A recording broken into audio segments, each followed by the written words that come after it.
Mukunda jewellery మొట్టమొదటి factory outlet హనుమకొండలోనే అతిపెద్ద jewellery mart December 14న గొప్ప ప్రారంభం. నమస్తే రమగారు. నమస్తే జయ. రమగారు, మీరు నిన్న ఒక చిన్న ట్రిప్ వేసి వచ్చినట్టున్నారు. Small trip. ఎక్కడికి వెళ్ళారు? ఏమేం చూశారు? ఆధ్యాత్మికమే కదా, మీ దగ్గర నుంచి అదే ఎక్స్పెక్ట్ చేయాలి. అంటే ఇప్పుడు నేను విహారయాత్ర చేసే ఏజ్ కాదు, ఆసక్తి లేదు జయ. అట్లా అనొద్దు రమగారు, అట్లా అనొద్దు. విహారయాత్ర చేయడానికి ఏజ్తో పడుందా? లేదనుకుంటా, కొంతమంది అలా ఉంటారు. ఏమిటో నేను అసలు ఆ టైపు కాదు మేము. రైట్. మీరైతే ఆధ్యాత్మిక యాత్ర ఎక్కడికి వెళ్ళారండి? త్రిపురాంతకం వెళ్ళాను జయ. ఎంత దూరము మనకి? బానే 300. అబ్బా, 300 ఉంది. 300 దగ్గర ఉంది. ఈ త్రిపురాంతకం ఎన్నేళ్ల క్రితం నుంచో తెలుసు మాకు. దాదాపుగా 20 ఏళ్ల పైమాట. మా మరిది గారు గుంటూరు వేద పాఠశాలలో ఉన్నప్పుడు వాళ్ళు అక్కడికి త్రిపురాంతకం అమ్మవారి దేవాలయంలో ఒక ఇది చేశారు, ప్రోగ్రాం. మొత్తం అహోరాత్రం అంటారు. పగలు రాత్రి మొత్తం అంతా అమ్మవారి మంత్రం అన్నమాట. అక్కడ చేశారు. అహోరాత్రం చేసాం. చాలా పవర్ఫుల్, చాలా ఎనర్జీ ఉంది. అమ్మవారు నడబావిలో ఉంటుంది, బావిలో ఉంటుంది.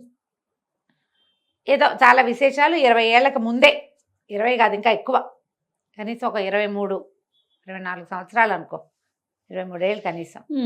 అయితే ఆ తర్వాత నుంచి అనుకుంటున్నాం శ్రీశైలం నుంచి వెళ్ళాలని ఒక ప్లాన్. శ్రీశైలమే ఒక రోజులో వచ్చేస్తున్నాం.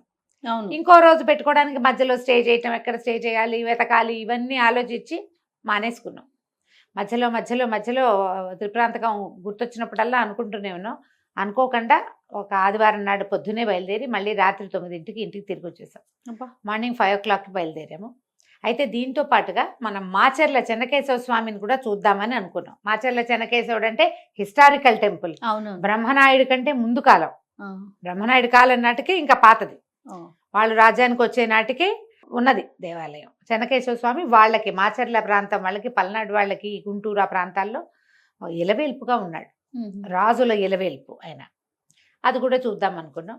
సరే బయలుదేరిపోయాము. మార్నింగ్ 5:30కి మధ్యలో నాగార్జున సాగర్లో ఆగాం బ్రేక్ఫాస్ట్కి ఒక చోట. మా ఈ పున్నమి వాళ్ళ రెస్టారెంట్స్ ఉన్నాయి. రెస్టారెంట్ ఉంది, పెద్ద ఇది కూడా ఉంది. చాలా రూమ్స్ బ్రహ్మాండంగా ఉన్నాయి. వెనకాల కృష్ణా నది కనపడుతూ వ్యూ బ్రహ్మాండంగా ఉంది, బాగుంది. సరే అక్కడ ఆగి గవర్నమెంట్ ఇది. సరే బ్రేక్ఫాస్ట్ చేసాం. అక్కడి నుంచి మాచర్ల ఆ డౌన్లోకి వెళ్ళి మాచర్ల వెళ్ళాం మొదట. అయితే ఆ రోడ్లు మనకు తెలియవుగా, గూగుల్ మ్యాప్ అని నమ్ముకుంటే గూగుల్ సందులు గొంతులు తీసుకెళ్ళి మొత్తానికి గుళ్ళో ప్రవేశపెట్టింది. ఎంత సన్నసందంటే కారు ఇరికిపోతుందేమో, మనం వెనక్కి రాలేమో అని భయం కూడా వేసింది. అది మేము ఊళ్ళో కనుక ఒక ఓవర్ బ్రిడ్జ్ లాంటిది ఒకటి ఉందో, బ్రిడ్జ్ లాంటిది, అది ఎక్కితే ఊర్లోకి వెళ్ళిపోయే వాళ్ళ ఊరు అంతా పెద్దదే. ఇదేం చేస్తే ఆ బ్రిడ్జ్ ఎక్కకముందే ఈ లెఫ్ట్ తీసుకుంటే ఒక గొర్రెలు వస్తున్న సందు ఒకటి కనపడింది. ఈ గొర్రెలు వస్తున్న సందు అంటే అదేదైనా బైపాసా, ఊళ్ళో చిన్న సందులా అనుకుంటూనే వెళ్ళాం. అన్ని గొర్రెలు, బుజ్జి ఇళ్ళు, సన్న సందు, ఇలా ఇలా ఇలా ఇలా ఇలా మెలకలు తిప్పి మొత్తానికి గుడి దగ్గరికి తీసుకెళ్ళింది. ఈ వెనకాల నుంచి వెళ్ళేసరికి దేవాలయం తాలూకు రథం, చెన్నకేశవ స్వామి రథానికి ఒక పెద్ద గూడు ఉంది జయ. రాతితోటి పెద్దది ఎత్తుగా కట్టిన కట్టడం. వెనకాల నుంచి చూసి చాలా ఎక్సైట్ అయ్యాను నేను. గుడి ఎంత అద్భుతంగా ఉంటుందో అని. అసలు రథం ఎంత బాగుందో. కాకపోతే దానికి బయట ఏవో షట్టర్ల ఇవి లాంటి కట్టారు, కటకటాలు ఉండే, వాటి మీద వీళ్ళవి బట్టలు ఆరేసి ఉన్నాయి. రథ సౌందర్యాన్ని బాగా కంటి నిండా చూడడానికి అవకాశం లభించలే. గూడు మాత్రం మహత్తరంగా ఉంది. ఏనాటిదో రాతి గూడు, చాలా పెద్దది. గుడి కూడా ఒక పురాతన ధోరణి కనపడుతోంది. కానీ పాపం బికమోహంతో ఉన్నాడు చెన్నకేశవ స్వామి అనిపించింది నాకు. ఎంత ముద్దుగా ఉన్నాడంటావు జయ, అంత ప్రతిమ, ఎంత బాగున్నారు. కానీ దేవాలయం అంతా కిక్కిరిసిపోయినట్టు, ఆ రథాలు, సామాన్లు అన్నీ కూడా ఈ ముఖమండపం నిండా అవే ఉన్నాయి. మూసుకుపోయినట్టు అనిపించింది. సామాన్లు అవి లేకుండా ఉందా. దేవాలయం లోపల బాగానే ఉంది. అంటే ప్రాంగణం పెద్దది. లోపలికి నడిచి వెళ్ళేటప్పుడు ముఖమండపము, గర్భాలయం అన్ని బాగానే ఉన్నాయి. ఈ స్వామివారి తాలూకు వాహనాలు అవి ఇవి సామాన్లు చాలా ఉంటాయి కదా ఉత్సవాలకి, అవన్నీ ముఖమండపంలో సైడ్స్కి సర్ది పెట్టారు. నడిచేదారే ఉన్నది. చిన్న విగ్రహం, మరి పెద్దది కాదు, బుజ్జిది కాదు. మా చక్కటి వాడు మొహం, అది బాగుంది, వివరంగా కనపడింది, చక్కగా ఉంది. పురాతనమైన ఆలయం. పక్కన ఒక చిన్న శివాలయం ఉంది. శివాలయము మనం దర్శనానికి వెళ్తుంటేనే లోపలికి వెళ్ళగానే ధ్వజస్తంభము, ఎడం చేతి వైపు శివాలయము. అదే శివాలయం దర్శనం చేసుకుని ఇటు ముందుకు తిరిగి ఇటువైపుకి వస్తే ఈయన చెన్నకేశవ స్వామి దర్శనము. నేత్రాలు అవి మంచి స్ఫుటంగా ఉన్నాయి, చక్కటి నేత్రాలు. దేవాలయం కూడా విశాలంగా ఉంది, ప్రశాంతంగానూ ఉంది, కొంచెం లోపల భాగాలు కాస్త ఇరుగ్గా ఉన్నాయి. ఇంకొంచెం మెయింటెనెన్స్ లభిస్తే బాగుంది. ఇంకా బాగుంటుంది. ఎందుకంటే ఇది హిస్టారికల్ టెంపుల్. ఏనాటి బ్రహ్మనాయుడే పాతవాడు, పల్నాటి యుద్ధం ఏనాటిది, అవును కదా. అంతకు ముందుది కదా.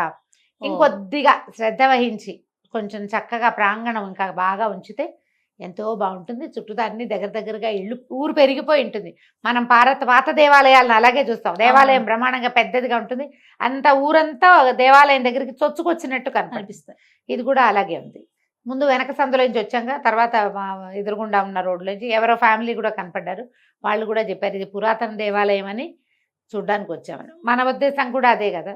సరే మాచర్లలో దర్శనం చేసేసుకున్నాక అప్పుడు త్రిపురాంతకేశ్వరుని చూద్దాం అనుకున్నాం. త్రిపురాంతకుడు కూడా బహు పురాతనమైన దేవాలయం, చాలా పాతది. రెడ్డి రాజుల కాలం నాటి వాళ్ళ ఇలవేల్పు ఆయన. అయితే మనకి శ్రీశైలానికి 4 ముఖద్వారాలు ఉన్నాయని చెప్తారు. 4 ముఖద్వారాలు, ఇది తూర్పు ముఖద్వారం. ఈ లైన్లో ఇలా మొదలుపెట్టి శ్రీశైలం దాకా దారుంది. శ్రీశైలానికి సొరంగ మార్గం కూడా దేవాలయంలోనే ఉంది. కొండ మీద త్రిపురాంతకేశ్వరుడు ఉన్నాడు. అమ్మవారు బాలా త్రిపుర సుందరి స్వరూపంతో కింద కొండకి కింద కనపడుతుంది. త్రిపురాసుర సంహారం చేసినప్పుడు శ్రీ పరమేశ్వరుడు ఇక్కడ లింగరూపిగా వెలిశాడన్నది ఐతిహ్యం చెప్తారు. ఇక్కడ ఎప్పుడు ఇది త్రిపురాసుర సంహారం కృతయుగంలో జరిగింది. ముగ్గురు రాక్షసులు బ్రహ్మవర ప్రసాదులు 3 ఎగిరే నగరాలని సంపాదించుకున్నారు బ్రహ్మవరంతో. ఆకాశ గమనం చేసే 3 పురాలు, 3 నగరాలు అవి. ఈ 3 నగరాలు ఒకే చోట ఒకే లైన్లోకి వచ్చినప్పుడు తప్పిస్తే ఇంకా ఎప్పుడు వాళ్ళకి ప్రమాదం లేకుండా వరం పుచ్చుకున్నారు వాళ్ళు. ఆ 3 నగరాలు ఒకేసారి వచ్చినప్పుడే పరమేశ్వరుని ఒక బాణంతో 3 పురాలని సంహరించాడు, ఒకేసారి కొట్టేశాడు. అప్పుడు ఆయన ఇక్కడ వెలిశాడని చెప్తారు. ఎంత బాగుందో దేవాలయం జయ. పురాతనమైనది. 4 వైపులా గోపురాలు ఉన్నాయి. ఒక గోపురం పడిపోయినట్టుంది, మళ్ళీ ఏదో కన్స్ట్రక్షన్లో ఉంది. పెద్ద ప్రాంగణం, కొండ మీదకి మెట్లు కూడా ఉన్నాయి, రాతి మెట్లే. మరి చాలా పెద్ద కొండ కాదు, మెట్లయితే లెక్క పెట్టలేదు కానీ తక్కువ మెట్లే. చిన్నపిల్లలు కూడా ఎక్కేసేలాగానే ఉంది. మెట్లెక్కి వస్తున్నారు. మేము కారుతో పాటు ముందుకు వెళ్ళిపోయాము. ఇక్కడ కింద కారు పెట్టుకునేందుకు అంత వెసులుబాటు కనపడదు. ఎలాగూ కారు ఉంది కదట్లే అని పైదాకా వెళ్ళాము. శ్రీచక్రాకారంలో ఏర్పరచబడిన దేవాలయం అది. పైనుంచి కనుక వ్యూ చూస్తే మనకి దేవాలయం కింద భాగం మట్టసంగా ఎలా కనపడుతుంది అంటే శ్రీచక్రానికి ఇట్లా కోణాలు ఉంటాయా, ఆ కోణాలు కనపడుతూ ఉంటాయి. వారికి మనం ఇలా రాజగోపురంలో నుంచి ప్రవేశించ కానీ పెద్ద రాజగోపురం ఉంది. ప్రవేశించగానే డైరెక్ట్గా దర్శనం కాదు, ఎడం వైపుకి వెళ్ళి మనం ప్రదక్షిణ మార్గంలోకి వెళ్తాం కదా, అక్కడి నుంచి కుడివైపుకి మళ్ళీ లోపలికి వెళ్తాం అనమాట దేవాలయంలోకి. ఇవి వెళ్తుంటే ప్రదక్షిణ మార్గంలో చామరకర్ణ రససిద్ధి వినాయకుడు, ఎంత బాగుంది పేరు, చామరకర్ణ రససిద్ధి వినాయకుడు. పెద్ద వినాయకుడు విగ్రహం. ఈ చెవులు మనకి మామూలుగా వినాయకుడు ఏనుగు చెవులు కదా, ఇలా విస్తారించి ఉన్నట్టుగా విప్పారిగా ఉన్నట్టుగా కనపడతాయి అన్నమాట. చిన్న డిజైన్ లాగా ఉంది. చామరాలు కర్ణాలుగా ధరించిన వినాయకుడు విగ్రహం విశేషంగా ఉంది. ప్రతిమ విశేషం, చూడ్డానికి చాలా బాగుంది. చక్కగా బాగా మంచి చెక్కడం పని ఉంది ఆలయంలో. చుట్టూతా మొత్తం మొన్న మనం చూసొచ్చాం కదా రంగనాయక స్వామి దేవస్థానంలో వెనకాల ఎట్లా ఉంది, అంతా దీనిలాగా అంటే వెనక భాగం అంతా కూడా మండపాలుగా ఉంది కదా, దీనికి కూడా అట్లాగే ఉంది. ఇలా చుట్టూతా తిరిగి అప్పుడు మళ్ళీ ఒక ప్రదక్షిణ పూర్తి చేసి మేము లోపలికి వెళ్ళామన్నమాట. చాలా బాగున్నారు. శివలింగం ఎంత బాగుందంటే లోపలికి వెళ్తే ఒక చల్లటి దాంట్లోకి ప్రవేశించినట్టుగా తెరిపిగా కూడా ఉంది. ఇరుగ్గా చిన్నగా లేదు, విశాలమైన దేవాలయం అనే చెప్పాలి. లోపల భాగం కూడా ఈయన్ని చూశాక అమ్మవారు స్కందమాతగా పక్కన వెలిసి ఉన్నారు. ఈ స్కందమాత అంటే నవదుర్గలు చెప్పుకుంటాం కదా మనం దసరాలప్పుడు, నవదుర్గలలో ఒకరు. మామూలుగా స్కందమాతని స్వరూపాన్ని వర్ణించేటప్పుడు కుమారస్వామిని ఎత్తుకున్నట్టుగా వర్ణిస్తారు, కానీ ఆవిడ ఎత్తుకున్నట్టు కనపడలా, నాకు తెలియలే మరి ఆ వస్త్ర విశేషంతో. ఆమెకు ఆపోజిట్లో ఎదురుగుండా శ్రీచక్రం స్థాపన చేస్తుంది మేరువుతోటి. నిత్యము అర్చన జరుగుతుంది కాబోలు మేము వెళ్ళేసరికి అర్చన అయితే లేదు, కానీ దాని చుట్టూతా ఒక దీని లాంటిది కట్టేసరికి చిన్న కటకటాలాగా ఉన్నాయి. వాళ్ళు తీసుకుని లోపలికి వెళ్తుండొచ్చు. చుట్టూతా ప్రదక్షిణ చేసేందుకు ఒక అవకాశం కల్పించారు చక్కగా. మహా బాగుంది. ఈ లోపలికి వెళ్తే అయ్యవారి దగ్గర మేము అభిషేకాల అవకాశాలు కూడా ఉన్నాయి, కానీ అర్చన చేయించుకున్నాం మేము. పక్కన నగరేశ్వర స్వామిది ఒక శివలింగం కూడా ఉన్నది లోపల. ఈ మన త్రిపురాంతకేశ్వర స్వామివారికి శివలింగానికి పైన చిన్న గుంట లాంటిది ఉంది. ముందేదో కొంచెం కవచం లాంటిది పెట్టారు, దాంట్లో తడి గంగ ఊరుతూ ఉంటుంది. ఆ నీరు తీసి చల్లారు మీద. చక్కగా కొంచెం ఏదో వేసి అర్చన చేశారు, అభిషేకం ప్రశాంతంగా చేసేసారు. లోపల దర్శనం చేసుకుని బయటకు వచ్చేసి ఈ దేవాలయం చుట్టూతా అంతా చక్కగా విశాలంగా ఏర్పరిచారు. బాగుంది, తెరిపిగా ఉన్నది. ఈయన్ని దర్శనం అయిన తర్వాత ఇది రెడ్డి రాజుల కాలం నాటి దేవాలయం. ఆ తర్వాత అంత బాగా లేదట, మెల్లిగా శిథిలమవుతోందని శ్రీశైలం దేవస్థానం వారు దీన్ని తీసుకున్నారు పూర్తిగా డెవలప్మెంట్కి. దాంతో చక్కగా దర్శనం సులువుగానే ఉంది. కొంచెం మనం కార్తీక మాసం అంతా బాగా హడావిడిగా ఉండుండొచ్చు. మార్గశిరం వచ్చిందిగా, ఒక రవ హడావిడి తగ్గింది. జనం ఉన్నారు కానీ కొద్దిగా, చాలా మందిగా ఏం లేరు. విశేషమైన దినాల్లో, పర్వదినాలలో చాలా మంది జనం ఉంటారట. మేము బయటకు వచ్చాం. తర్వాత అక్కడి నుంచి అమ్మవారిని చూడడానికి వెళ్ళాం. ఈ లోపల ఉన్న స్కందమాతను చూస్తే భలే సంతోషంగా అనిపించింది. సోగగా మొహం ఎంత బాగుందో. అంటే మామూలుగా మనకి అమ్మవార్ల విగ్రహాలలో అంత స్ఫుటమైన దర్శనం లభిస్తున్నట్టుగా అనిపించదు. అలంకరణ వల్ల కావచ్చు, లేకపోతే రాయి పురాతనమైన రాయి ఉండటం, కానీ ఇది చక్కగా సోగగా తెరిపిగా చక్కగా కనపడుతూ మహముచ్చటగా ఉన్నారు. బాగుంది, చాలా దర్శనం అంటే ప్రశాంతంగా అనిపించింది. ఈ కొండ దిగి కొంచెం ఇప్పుడు మనం ఊళ్ళోకి వెళ్ళాక కుడి చేతి వైపుకి తిరిగితే ఇది కనపడుతుంది, ఈ మన ప్రాకారం లాంటిది, మన కమాన్ లాంటిది. ఈ కమాన్లోంచి పైకి ఎక్కాం. మళ్ళీ కమాన్లోంచి కిందకు వచ్చేసాక కాస్త కుడివైపుకి తిరిగి ఎడం వైపుకి వెళ్ళాలన్నమాట ఈ అమ్మవారి దర్శనం కోసం. ఈ అమ్మవారి దర్శనం చేస్తే ఆ దర్శనం ఎంత విశేషంగా ఉందో. అక్కడ ఎంతమంది ఉన్నారో జనం, బ్రహ్మాండంగా ఉన్నారు, చాలా హడావిడిగా ఉంది. అక్కడ కదంబ వృక్షం అని ఒక వృక్షం పెట్టారు, ఒక చెట్టు ఉంది. కదంబ వృక్షాలు ఇక్కడ ఎక్కువ ఉండేవట. ఆ చెట్లు కాశీలో మాత్రమే ఉంటాయి ఇంత విరివిగా, ఇక్కడ ఉన్నాయని రాశారు అక్కడ. కదంబ వృక్షం అన్నారు కానీ మనం మామూలుగా కదంబ వృక్షం చూస్తాం చూడు, పసుపచ్చవి గుండ్రటి పువ్వు ఇట్లా కుచ్చుగా ఉండే బంతిలాగా ఉండే పువ్వు, ఆ చెట్టు అయితే కాదు అది, ఆ చెట్టు కాదు. కానీ కదంబ వనము, కదంబ వృక్షం అనే రాశారు. చుట్టూతా చిన్న గట్టల్లే గట్టి ఒక చిన్న అమ్మవారి ప్రతిమ ఒకటి, అక్కడ పంచ పడగల నాగేంద్రుడు ఉన్న కింద ఉన్న అమ్మవారి విగ్రహం ఒకటి ప్రతిష్టగా సాధారణంగా పెట్టారు. చెట్టు చుట్టూతా అందరూ ముగ్గులు గిగులు వేసి ముచ్చటగా చేశారు. మీదకి ఎక్కేయకుండా ప్రదక్షిణం చేసుకునేందుకు ఒక వీలుగా పెట్టారు. ఆ ప్రాంతంలో ఇది వరకు ఈ చెట్లు ఎక్కువ ఉండేవి. కదంబ వనవాసినిగా చెప్తారు అమ్మవారిని. ఇప్పుడు ఆయనేమో కొండ మీద ఉన్నాడా, ఈ అమ్మవారిట కిందకి వెళ్ళాలి గోతిలోకి, బాగా కింద, కనీసం 9 మెట్లు దిగితే గానీ మనకు ఆ దర్శనం అవ్వదు. భూమట్టం నుంచి కిందకు ఉంది అది, చాలా కిందకే. మనం దర్శనానికి గర్భగుడి దగ్గరికి కొన్ని మెట్లు దిగాలి లోపలికి, మళ్ళీ అక్కడి నుంచి దేవాలయం లోపలికి వెళ్ళాక కూడా మళ్ళీ మెట్లు ఇంకా కింద ఉంది. బావి పెట్టది, బావి నుయ్యి, నడబావి అంటారట దాన్ని. మరి మెట్లు దిగి వెళ్ళటం వల్ల నడబావి అంటారేమో కానీ లోకల్ వాళ్ళు అయితే దాన్ని నడబావనే అంటారు. మనం కల్లాగా బయటకు వచ్చిన వాళ్ళు ఏమనుకుంటాం, కిందకి దిగి వెళ్ళాలి, అమ్మవారి భూగృహంలో ఉంది అని భావిస్తాం, కానీ నడబావిగానే అక్కడ చెప్తారు. ఈ లోపలికి దిగి వెళ్ళాక జనం ఉన్నారు బాగా. ఏంటంటే లోపలికి దిగాలి, మళ్ళీ పైకి ఎక్కాలిగా, దానివల్ల కొంచెం స్లోగా ఉంది దర్శనం. తెరిపిగా ఉంటే ఊరికే ఇలా వెళ్ళి ఒక రౌండ్ తిరిగి వచ్చేసేయటం. చాలా మెట్లు ఉన్నాయండి? ఉన్నాయి, మొత్తం ఒక 9 మెట్లు ఉన్నాయి. చాలా కాదు మెట్లే, కానీ ఆమె కిందగా ఉన్నట్టుగానే మనకు కనపడుతుంది. అయితే లోపలికి వెళ్ళాం, బయట కూడా కూర్చోటానికి వీలుగా కొన్ని అరుగులు కూడా లాంటివి కూడా ఏర్పరిచారు. లోపలికి వెళ్తే అమ్మవారు అరూపం, ఆవిడ రూపం లేదు అక్కడ. ఒక వెనక్కి తిరిగి ఉన్నటువంటి ఒక రాయి శిలాస్వరూపంలో ఉంటుంది ఆవిడ. శిలే, అరూప శిల, చెక్కబడిన శిల కాదు. అది కూడా ఆమె యొక్క వెనక భాగమట అది. అయితే మనం ప్రత్యక్ష దర్శనం కోసం ఒక ప్రతిమా విశేషాన్ని ప్రతిష్ఠ చేసి పెట్టారు. ఇక్కడ అమ్మవారు చిదగ్ని కుండంలోంచి ఉద్భవించింది రాక్షస సంహారం కోసం. రూపంలో ఎందులోంచి పుట్టిందంటే సహజంగా పుట్టిన వాళ్ళ వల్ల ఆ పని కాదని అమ్మవారిని చిదగ్ని కుండంలో పుట్టించారు. మన లలితా శాస్త్రంలో చిదగ్ని కుండ సంభూత అని చెప్తాం కదా, ఇక్కడ అది జరిగిందని ఒక ఐతిహ్యం చెప్పబడుతుంది. రూపం లేని వెనక భాగమే అసలైన దైవం, ప్రత్యక్ష శక్తి అట్లా కనపడుతుంది అనమాట. మనం చూడ్డానికి ఒక ప్రతిమా విశేషం చక్కగా బాగా విశేషంగా కనపడే ప్రతిమని ఒక అమ్మవారిని ప్రతిష్ఠ చేశారు. మనం దిగి వెళ్ళి లోపల ఏదైనా గోత్రనామాలు అవి చెప్పించుకుని దర్శనం చేసుకుని మళ్ళీ అదంతా ఎక్కి పైకి రావాలి. అయితే ఇక్కడ దేవాలయంలో ఇంకొక విశేషం ఏముందంటే దశ మహావిద్యల్లో ఒక మహావిద్యగా చెప్పబడే చిన్నమస్తాదేవి ఇక్కడ ఉంది. వాళ్ళు చిన్మస్త అని రాశారు 3 చోట్ల చిన్మస్త కాదు, ఆవిడ చిన్నమస్త, తెంపబడిన మెడగలిగినది.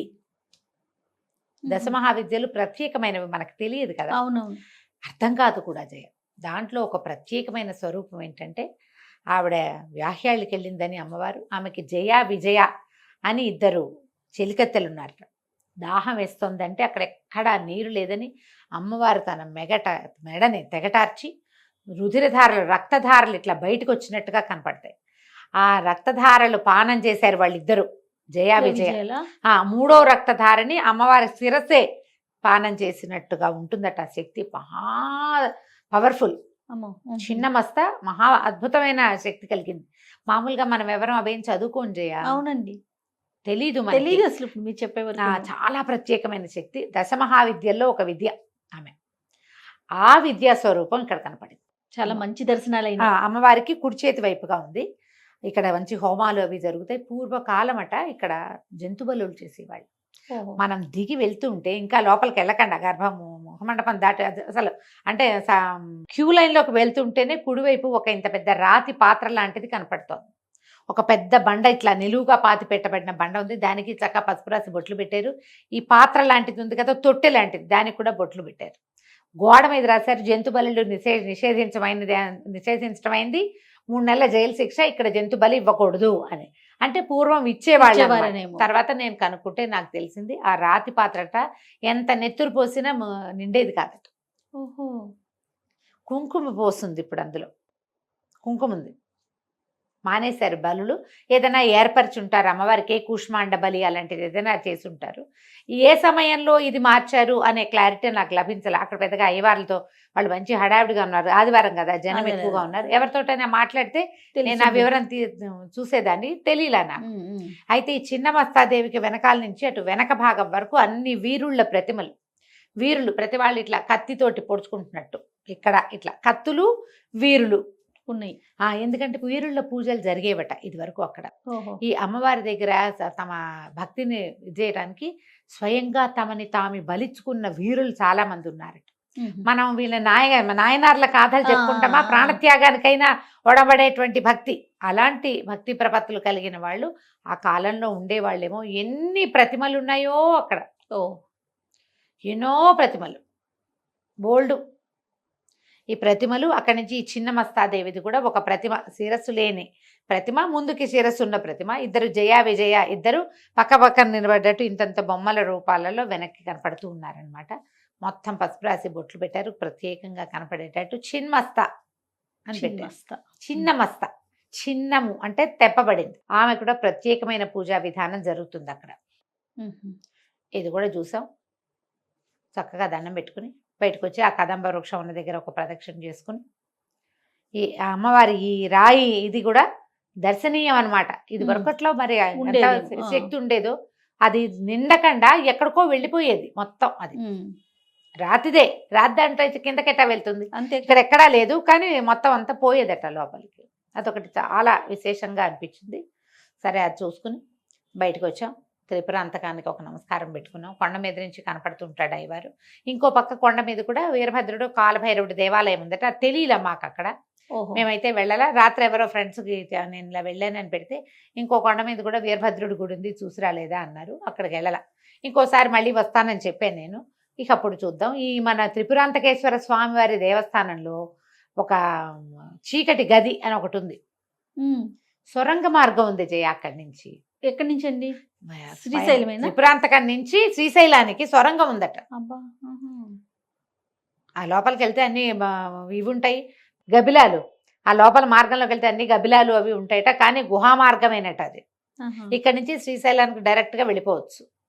పూర్వకాలంలో మరి ఋషులు వెళ్ళేవాళ్ళు ఏమో మరి. అదొకటి బాగా ఇంట్రెస్టింగ్ గా అనిపించింది. కొంచెం క్లోజ్ చేసి ఉంటారు. గుహా మార్గం కొండ మీద నుంచి ఉండటం కూడా విశేషమే కదా, చాలా విశేషం. అయ్యవారు పవర్ఫుల్ గా తెలుస్తున్నాడు. అమ్మవారి పవర్ అసలు చెప్పద్దు, చాలా అద్భుతమైన దర్శనాలు. ఈ 2 కూడా చాలా అద్భుతమైన దర్శనాలు, విశేషమైనది. పైగా ఇక్కడి నుంచి వెళ్తే శ్రీశైలం వెళ్ళిపోవడం ఒకటే దారి. అదే అదే మామూలుగా మనం రోడ్డు మీద పడి వెళ్ళిపోయినా శ్రీశైలానికి వెళ్ళిపోతాం. చాలా మంది శ్రీశైలం నుంచి వస్తున్న వాళ్ళు కనపడ్డారు, లేదా ఇక్కడ నుంచి శ్రీశైలం వెళ్తున్న వాళ్ళు కూడా సుమారు కనిపించారు. ఎన్ని కిలోమీటర్స్ ఉంటుందంటారు రమ్మగారు ఎక్కడి నుంచి? శ్రీశైలానికి? అక్కడి నుంచి ఆలయం నుంచి త్రిపురాంతకం నుంచి. అంత స్పష్టంగా చూడలేదు కానీ ఒక 100 కిలోమీటర్లు ఉంటుంది జయ.